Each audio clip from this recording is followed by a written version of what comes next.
This is not how dependencies announce themselves. There are no emergency broadcasts, no congressional hearings, no presidential addresses warning that American industrial capacity now depends on decisions made in Ottawa. The systems that determine which nations maintain manufacturing capability fail through gradual recognition that alternatives no longer exist. Most analysis of resource security focuses on oil, natural gas, agricultural exports, traditional commodities with multiple suppliers competing for buyers, price mechanisms that adjust supply and demand, strategic reserves that buffer disruptions. This framework assumes resources distribute broadly enough that no single nation can exercise monopoly control. Critical minerals have broken that assumption completely. Canada has locked up $4.2 trillion in resources that every advanced economy requires to maintain basic industrial function, not through military action, not through diplomatic coercion, through geological reality combined with regulatory frameworks that convert natural advantages into permanent leverage. And America has no way out. This is the position that changed everything. Critical minerals are elements required for technologies defining modern civilization. Lithium for batteries, rare earth elements for electronics, cobalt for energy storage, graphite for electrical components, nickel for manufacturing. These materials have no substitutes, no alternatives, no workarounds that current technology permits. The $4.2 trillion represents proven reserves of battery-grade lithium, rare earth elements, and critical minerals in Canadian territory, Quebec, Ontario, Saskatchewan, the Northwest Territories, regions where billions of years of tectonic activity created concentrations that exist nowhere else at comparable scale. Canada controls 40% of economically viable lithium deposits globally. The scale matters because demand is accelerating beyond projections. Electric vehicle production doubles every 18 months. Energy storage deployment grows exponentially. Every smartphone, laptop, power tool, and medical device with a rechargeable battery requires lithium. Current global lithium production is 600,000 tons annually. Projected demand for 2030 exceeds 4 million tons. Even if every existing mine operates at maximum capacity, the gap cannot close without new production. And new lithium mines require 7 to 12 years from discovery to commercial operation.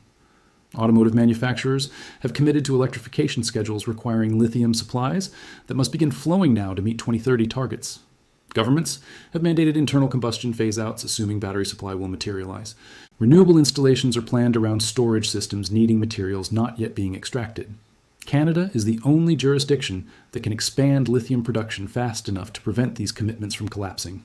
Australia has lithium, but deposits require shipping across waters, where China could impose interdiction. South American lithium faces political instability. African deposits exist where governance cannot guarantee enforcement. Only Canadian sources combine accessible geology, existing infrastructure, political stability, and processing knowledge. This creates dependency that cannot be managed through traditional responses. Strategic reserves are ineffective because lithium is consumed in manufacturing, not burned. Substitution is impossible, and developing new sources takes longer than commitments allow. The rare earth situation demonstrates the same pattern with greater concentration. These 17 elements are essential for virtually every advanced technology. Permanent magnets require neodymium and dysprosium. Wind turbines need praseodymium and terbium. Military systems depend on samarium. Medical imaging uses gadolinium. China dominated rare earth processing for 3 decades, controlling 70 to 90% of global refining capacity. But Chinese domestic production peaked and entered structural decline. Highest grade deposits are exhausted. Remaining resources require more energy and generate more waste to process. This creates the window where Canada becomes indispensable. Canadian rare earth deposits in Saskatchewan match Chinese resources in grade and scale. More importantly, Canada has the industrial base, technical knowledge, and political stability to build processing capacity that can operate for decades without nationalization risk. The Pentagon concluded that American defense production cannot continue without secure rare earth access. A single F-35 contains 400 kilograms of rare earth materials. Nuclear submarines require over 4,000. Precision munitions, satellites, radar, communications networks all depend on materials that American territory does not contain in exploitable quantities. The Defense Production Act was expanded to include critical mineral development in allied nations. This law traditionally applied only to American domestic industry. Extending it to Canadian operations acknowledges that American military capacity now depends on resources under foreign sovereign control. Billions in loan guarantees have been directed toward Canadian projects. Tax incentives, direct subsidies. These are strategic investments to secure materials. American planners consider essential to maintaining global military reach. But money does not create sovereignty. Resources remain under Canadian jurisdiction, subject to Canadian law, controlled by Canadian policy, Canada has implemented export licensing requirements, giving officials authority to review and restrict sales to specific countries or companies. This regulatory framework creates leverage that payment cannot overcome.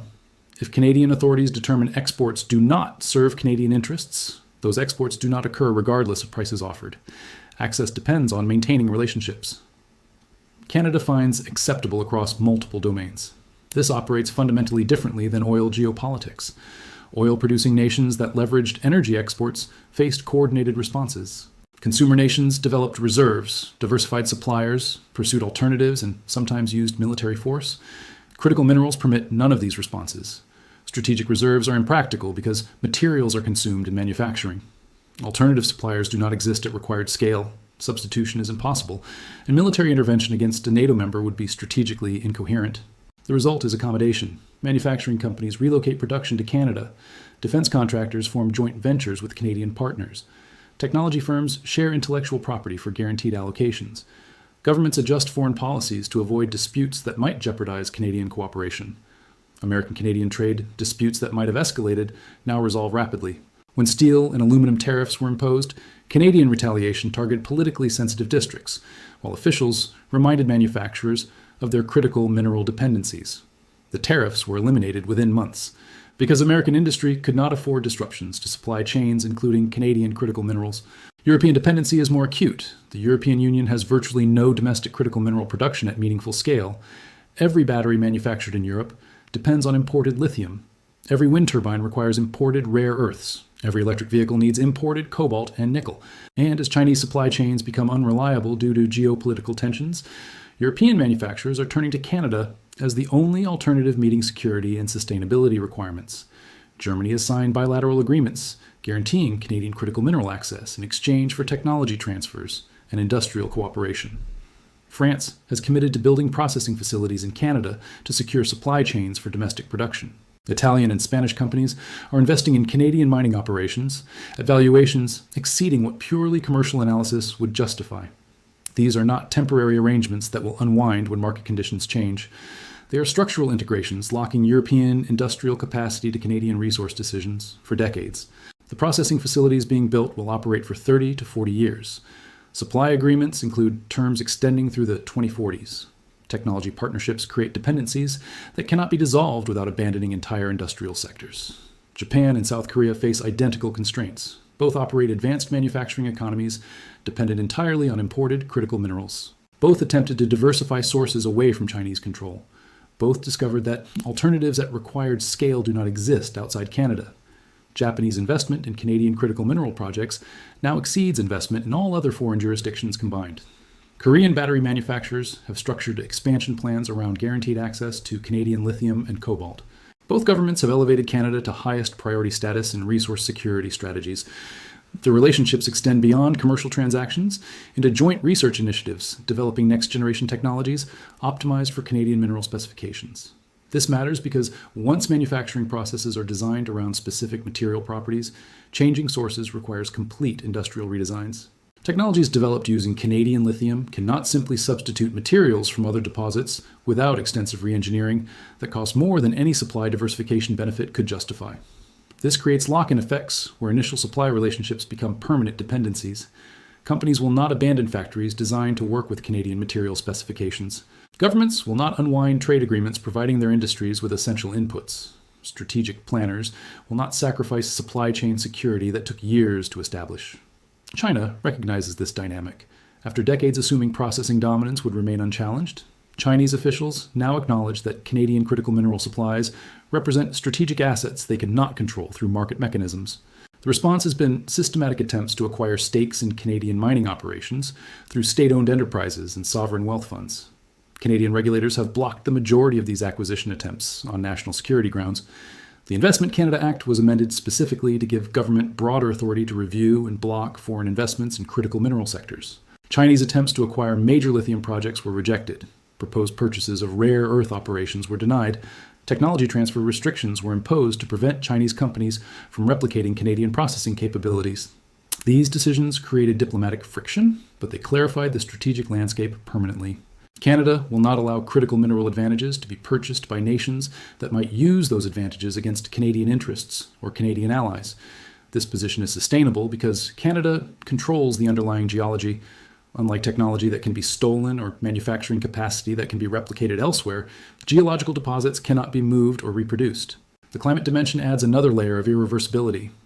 The global transition to renewable energy requires quantities of critical minerals that exceed current production by orders of magnitude. Wind turbines need rare earth permanent magnets. Solar installations require high purity materials. Energy storage systems need lithium, cobalt, and nickel at scales that dwarf historical consumption. Political commitments to net zero emissions by 2050 have created timelines incompatible with new mine development schedules. Installing renewable capacity by 2030 requires minerals being extracted and processed now. There is no time to develop alternative sources in jurisdictions that currently lack production infrastructure. Canada is one of perhaps 3 countries globally that can significantly expand critical mineral production within timeframes required by climate commitments. This gives Canadian policymakers influence over which nations meet their climate goals and which face the political consequences of failure. A nation that cannot source lithium cannot electrify its transportation sector. A nation that cannot access rare earths cannot build wind turbines at scale. A nation that cannot obtain cobalt cannot store renewable energy for use during non-generating periods. These are not technical problems that better engineering can solve. They are material constraints that no amount of innovation can overcome without access to the underlying minerals. Canadian climate policy has been structured to exploit this leverage without stating it explicitly. Export preferences are framed as ensuring Canadian minerals support global emissions reductions rather than being diverted to projects that do not advance climate goals. This provides moral justification and practical mechanism for preferencing buyers aligned with Canadian interests. Infrastructure advantages compound the geological position. Critical mineral deposits in many countries are located in remote regions where transportation infrastructure does not exist. Extracting minerals and shipping them to processing facilities and international markets requires building roads, railways, ports, and power systems. These developments take years and cost billions. Canadian deposits are located where basic infrastructure already exists or can be extended from existing networks. The James Bay region, where major lithium deposits are concentrated, connects to provincial electrical grids and road networks. Processing facilities can be built near existing hydroelectric power sources. Deepwater ports provide direct access to international shipping routes. This infrastructure advantage reduces development costs and accelerates production timelines in ways that competitors cannot replicate without massive public investment that would take longer than demand timelines allow. In markets where demand is growing exponentially, being first to expand production captures market share that becomes nearly impossible for later entrants to displace. Canadian projects coming online in the late 2020s will lock in supply agreements extending through the 2040s and beyond. These contracts will be structured to guarantee supply regardless of price fluctuations. Buyers will accept these terms because the alternative is having no supply at all. We are witnessing resource concentration unprecedented in modern economic history. Oil production distributed across dozens of nations. Agricultural output spans every continent. Manufacturing shifted between regions as labor costs and technology changed. But critical minerals are concentrating in a single jurisdiction that possesses a unique combination of geology, institutions, infrastructure, and strategic positioning. This concentration is not reversible through policy changes or investment decisions. It is locked in by physical realities that no amount of capital can overcome. Countries that recognize this reality earliest are the ones restructuring their relationships with Canada to secure access before the full weight of dependency becomes universally acknowledged. Most nations have not reached that recognition yet. Economic planners still analyze critical minerals using frameworks developed for oil and agricultural commodities. They assume markets will balance supply and demand through price mechanisms. They believe alternatives will emerge if prices rise sufficiently high. They expect that dependence on single sources can be managed through strategic reserves and diplomatic engagement. These assumptions work for traditional commodities. They fail completely for critical minerals. The geological concentration is too extreme. Development timelines are too extended. Substitution is impossible with current technology. And the nation controlling the concentrated deposits has demonstrated both the capability and willingness to exercise leverage in service of its interests. The $4.2 trillion is not just a number. It represents the measured value of leverage that cannot be overcome, cannot be bypassed, cannot be replaced within timeframes that existing commitments allow. It is the quantification of dependency that has already locked into place. America has no way out because the alternatives require time that decisions already made have consumed. Electrification commitments that assume battery supply will materialize, renewable energy installations that depend on materials not yet being extracted, defense systems that require rare earths available only from sources under foreign control, climate goals that cannot be met without access to resources concentrated in a single allied nation. Each of these commitments was made under the assumption that markets would provide the necessary materials. That assumption was incorrect. And the recognition of that error is spreading through systems that have not yet acknowledged the implications. An economy that cannot produce batteries cannot electrify transportation. An economy that cannot build renewable energy systems cannot meet climate commitments. An economy that cannot manufacture advanced electronics cannot participate in technology sectors defining future prosperity. An economy that cannot produce defense systems cannot maintain military capabilities. And an economy that cannot do these things cannot sustain the living standards its population expects or compete with nations that can. The contraction will not be sudden. It will be gradual erosion, as manufacturing capacity relocates to jurisdictions with secure material access. It will be employment losses in sectors dependent on critical minerals. It will be declining tax revenues as industrial bases shrink. It will be political instability as populations demand explanations for deteriorating economic conditions. Throughout this process, the underlying cause will remain poorly understood. Analysts will point to trade imbalances, monetary policy, regulatory burdens, educational deficits. All of these factors matter, but none of them address the fundamental constraint. You cannot run an advanced economy without the materials that advanced technologies require. And if you do not control those materials, you depend on whoever does. Canada understood this reality before most observers because controlling resources makes dependency obvious in ways that depending on resources does not. When you possess materials that others need, you see the leverage clearly. When you need materials that others possess, you construct frameworks explaining why the dependency is temporary or manageable or not really dependency at all. This asymmetry in perception creates asymmetry in preparation. Canada spent years developing infrastructure, establishing partnerships, building regulatory frameworks, and training the expertise required to convert geological advantages into permanent strategic leverage. Other nations spent those same years assuming resource markets would continue functioning as they always had. The markets have not continued functioning as they always had. They have transformed into something fundamentally different. And that transformation is accelerating as technological change increases dependency on materials that fewer nations can supply. The recognition is beginning to spread, quietly, through procurement offices that cannot source materials they assumed would be available, through defense contractors that cannot fulfill orders because supply chains have broken, through automotive executives who signed electrification commitments that now appear impossible to meet, through government officials who made climate pledges that depend on access they do not control.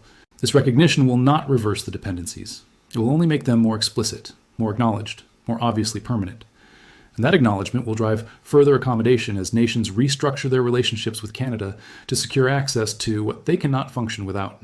The $4.2 trillion in locked resources is not a problem that will be solved. It is a reality that will be accommodated, because the alternative is industrial contraction that no political system can survive.